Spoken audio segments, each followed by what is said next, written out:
Sa Makati City po, bangkay nang matagpuan po isang babae sa loob mismo ng kanyang bahay. Inibisigan na kung may foul play sa insidente at narito po ang report. Nagbabalik po si Bob Gonzales.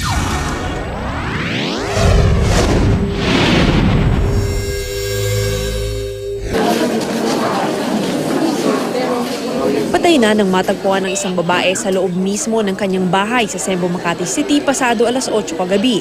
Nadiskubre ang katawan ng biktimang si Lydia Blaza, 65 anyos, sa sala ng bahay niya.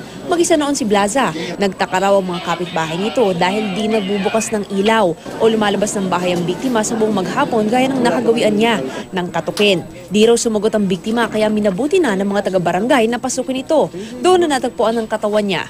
Ayon sa Soko, mistulang kahong binaliktad ang bahay sa sobrang gulo ng mga gamit. Kwento naman ng barangay captain na isa sa mga unang nakakita sa kanya, nangingitim na raw ang mukha ng biktima pero wala naman daw siyang nakitang dugo.